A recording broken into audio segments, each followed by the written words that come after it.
കൊല്ലത്തെ വ്യവസായ മേഖലയ്ക്ക് പ്രതീക്ഷ നൽകി കൊച്ചിയിൽ നിന്ന് കൊല്ലം തുറമുഖത്തേക്ക് സ്ഥിരം ചരക്ക് കപ്പൽ സർവീസ് ആരംഭിച്ചു. 30 കണ്ടെയ്നർ തോട്ടണ്ടിയുമായാണ് ഗോവൻ കപ്പൽ കൊല്ലം തുറമുഖത്ത് നങ്കൂരമിട്ടത്. കൊച്ചിയിൽ നിന്നുള്ള ചൗഗാല 7 എന്ന ചരക്ക് കപ്പൽ കൊല്ലത്തെത്തിയതോടെ വ്യവസായികളുടെ വർഷങ്ങളായുള്ള സ്വപ്നമാണ് ഫലപ്രാപ്തിയിലെത്തിയത്. ആഫ്രിക്കയിൽ നിന്നുള്ള വലിയ ചരക്ക് കപ്പലിലെത്തിച്ച 30 കണ്ടെയ്നർ തോട്ടണ്ടിയാണ് ആദ്യ സർവീസിൽ കൊല്ലത്തെത്തിച്ചത്. പരീക്ഷണാടിസ്ഥാനത്തിൽ ആരംഭിച്ച സർവീസ് 2 ആഴ്ചയിൽ ഒരു തവണ കൊല്ലം തുറമുഖത്തെത്തും. കൊല്ലത്തു നിന്ന് ചരക്കുകൾ തിരികെ കൊണ്ടുപോകാനും സൗകര്യമൊരുക്കിയിട്ടുണ്ട്. NK പ്രേമചന്ദ്രൻ MPയും PK ഗുരുദാസൻ MLAയും ചേർന്നാണ് കപ്പൽ സ്വീകരിച്ചത്. ഇതിൽ വരുന്ന പ്രധാനപ്പെട്ട പ്രശ്നം കൊച്ചിയിൽ മദർഷിപ്പ് വന്ന് അവിടെ നിന്ന് ഇങ്ങോട്ട് ട്രാൻസ്ഷിപ്പ് ചെയ്യുകയാണ്.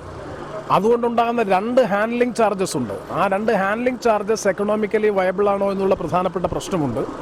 പോർട്ട് അധികൃതരുമായി നടത്തിയിട്ടുള്ള ചർച്ചയിൽ ഈ 2 ഹാൻഡ്ലിംഗ് ചാർജസിൽ ഒന്ന് പരിമിതപ്പെടുത്താമെന്നുള്ള നിലപാട് സ്വീകരിച്ചിട്ടുണ്ട്. അങ്ങനെയാണെങ്കിൽ തീർച്ചയായിട്ടും കൊല്ലത്തെ സംബന്ധിച്ച് കശുവണ്ടി വ്യവസായത്തിൻ്റെ ജില്ലയെന്ന് വിശേഷിപ്പിക്കുന്ന കൊല്ലത്ത് പോർട്ടിൻ്റെ വികസനത്തിൽ ഏറ്റവും വലിയ സാധ്യതകളുള്ളതാണ് കശുവണ്ടിയുടെ ഇറക്കുമതിയുമായി ബന്ധപ്പെട്ടതും അതുപോലെ തന്നെ പരിപ്പിൻ്റെ കയറ്റുമതിയായി ഭാവിയിൽ വരാൻ പോകുന്ന കാര്യവും. നേരത്തെ കൊച്ചി തുറമുഖത്തെത്തിയിരുന്ന കണ്ടെയ്നറുകൾ ലോറിയിലായിരുന്നു തെക്കൻ ജില്ലകളിലേക്ക് എത്തിച്ചിരുന്നത്. കൊല്ലത്തേക്ക് ചരക്ക് കപ്പൽ സർവീസ് ആരംഭിച്ചതോടെ യാത്രാ ദുരിതത്തിന് ഒരു പരിധിവരെ പരിഹാരം കാണാനാകുമെന്ന പ്രതീക്ഷയിലാണ് വ്യവസായ ലോകം.